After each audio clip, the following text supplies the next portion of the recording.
मसीहा हमारे पूज्य परम पूज्य स्वामी विनय बाबा जीवन काल में सैकड़ों ध्यान जग कराया और सत्संग कराया। वह अपना कर्तव्य करके जग करके जीवन परतों के परमपिता परमात्मा को वह स्वर्गवास हो गया। वह सूक्ष्म रूप में विराजमान है। हमारे नारायण बाबू उत्तम बाबू को वह पूरा आशीर्वाद दे दिया है कि तुम इस मंदिर को चलाना, और चला रहे हैं। और जो मन में ठान देता है हमारे नारायण बाबू होता है।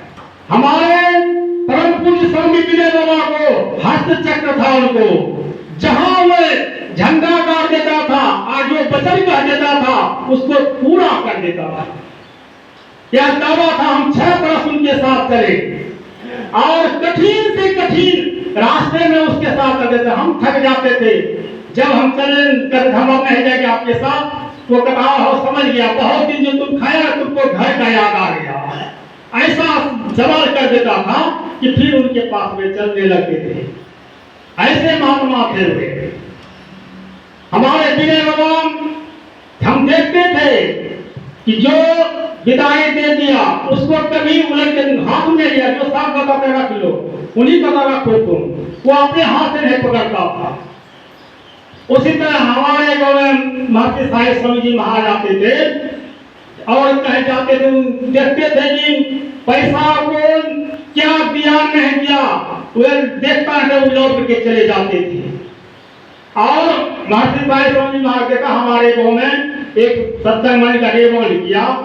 जितना मने की प्रणामी मिला, जितना दक्षिणा मिला, कहा कि लो यहाँ हम अपना पूंजी देते हैं मंदिर का, और इसमें हमारा पूंजी मिलेगा, आप सबका सहयोग करके अपना सत्संग मंदिर बनाओ।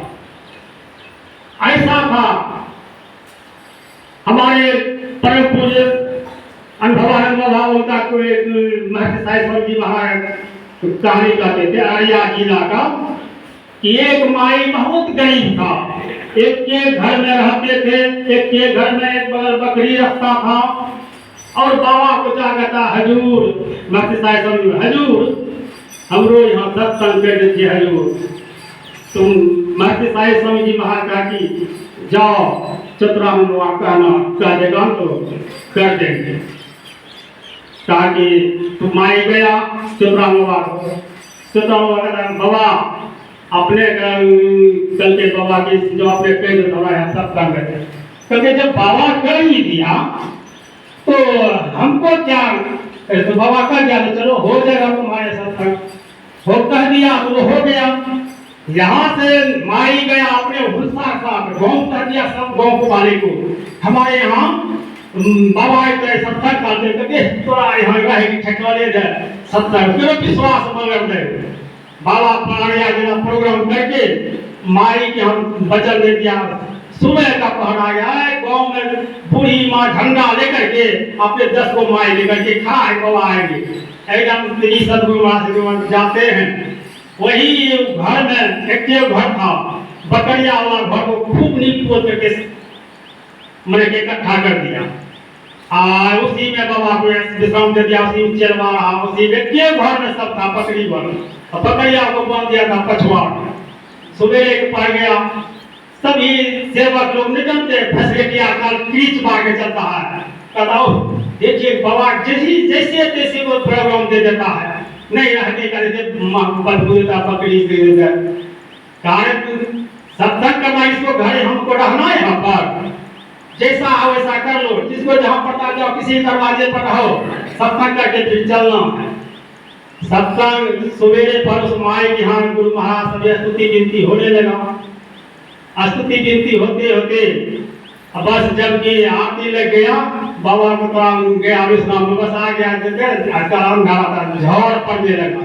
झोर पड़ने लगा तो सभी अपने वही पकड़िया घर में, कोई माई के घर में घुस गया, बाबा सब उधर से पकड़िया सब खट्टा उट्टा लेकर के वही बाबा घर में घुस गया। अब सेवक सब कहता है कि बकरी ले बकरी ले बकरी ले बकरी ले। बाबा महर्षि साहिब स्वामी जी महाराज क्या कहते हैं, अरे चुप, बकरिया घर में बाबा ऐसे पकड़िए घर मिल जाए, चुप वो बकरिए घर में छे बाबा की बकरिया के भाती सिखबे करे तो हल्ला के चुप चुप चुप। अब जब बाबा के द्वार में बकरिया सब घुस गए, सब चलवा घर पर रहल छे वो निवास करते थे। तो ऐसे हमारे महर्षि साई स्वामी ने घर बने, वैसे भगवान हमारे यहाँ हमारे परम पूज्य विनय बाबा था। समय बहुत हो गया लेकिन सभी बाबा को बोलना है, विशेष दूसरे दिन सुनाएंगे कहानी। बोलिए प्रभु श्री सद्गुरु महाराज की जय।